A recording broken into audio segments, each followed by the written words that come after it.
ಇದರಲ್ಲಿ ನಾನು ನಿಮಗೆ ಟಿನಿಟಸು ಓಟಾಲಜಿಯ ಬಗ್ಗೆ ಹೇಳ್ತೀನಿ.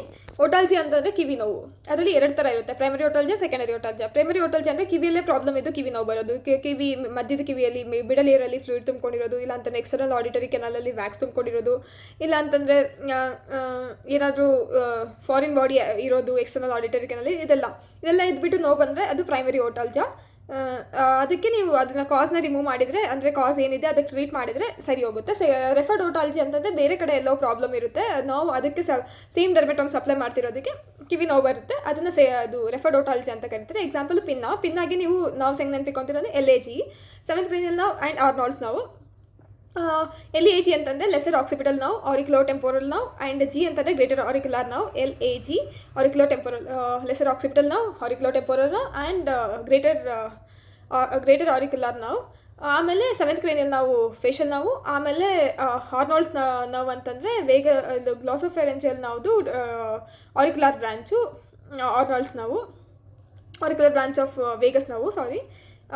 ಇದು ಸಪ್ಲೈಯಿಂಗ್ ದ ಪಿನ್. ಸೊ ಈ ಯಾವುದಾದ್ರು ನೋವ್ಸು ಬೇರೆ ಕಡೆಯೂ ಸಪ್ಲೈ ಮಾಡ್ತಿರುತ್ತೆ, ಆಗ ನಿಮಗೆ ಅಲ್ಲೇನಾದರೂ ಪ್ರಾಬ್ಲಮ್ ಇದ್ದರೂ ನಿಮಗೆ ಕಿವಿ ನೋವು ಬರುತ್ತೆ.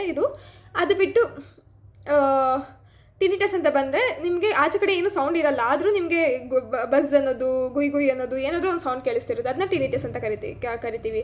ಅದರಲ್ಲಿ ಎರಡು ಥರ ಇದೆ, ಸಬ್ಜೆಕ್ಟಿವ್ ಟಿನಿಟಸ್ ಮತ್ತು ಆಬ್ಜೆಕ್ಟಿವ್ ಟಿನಿಟಸ್ ಅಂತ. ಸಬ್ಜೆಕ್ಟಿವ್ ಟಿನಿಟಸ್ ಅಂದರೆ ಬರೀ ಪೇಷಂಟಿಗೆ ಮಾತ್ರ ಕೇಳಿಸ್ತಿರುತ್ತೆ ಸೌಂಡು, ನಿಮಗೆ ಏನೂ ಕೇಳಿಸ್ತಿರಲ್ಲ ಎಕ್ಸಾಮ್ನರ್ಗೆ. ಆಬ್ಜೆಕ್ಟಿವ್ ಟಿನಿಟಸ್ ಅಂದರೆ ಪೇಷಂಟ್ಗೂ ಕೇಳಿಸುತ್ತೆ, ಇವರಿಗೂ ಎಕ್ಸಾಮ್ನರ್ಗೂ ಆಸ್ಕಲ್ಟೇಟ್ ಮಾಡಿದಾಗ ಕೇಳಿಸುತ್ತೆ. ಇದಕ್ಕೆ ನೀವೇನು ಮಾಡ್ತೀರಾ, ನೀವು ಕೌನ್ಸಿಲಿಂಗ್ ಮಾಡ್ತೀರಾ. ಸಬ್ಜೆಕ್ಟಿವ್ ಟಿನಿಟಸ್ ಆದರೆ, ಆಬ್ಜೆಕ್ಟಿವ್ ಟಿನಿಟಸ್ ಆದರೆ ಅದಕ್ಕೆ ಕಾಸ್ ಏನಿರುತ್ತೆ ಅದು ಟ್ರೀಟ್ ಮಾಡ್ತೀವಿ. ಕಾಸಸ್ ಏನಿರ್ಬೋದು, ಕಾರ್ಡಿಯೋವಾಸ್ಕ್ಯುಲರ್ ಕಾಸಸ್ ಆದರೆ ಅನಿಮಿಯಾ ಇರ್ಬೋದು, ಇಲ್ಲ ಅಂತಂದರೆ ಹೈಪರ್ಡೈನಮಿಕ್ ಸರ್ಕ್ಯುಲೇಷನ್ ಇರ್ಬೋದು.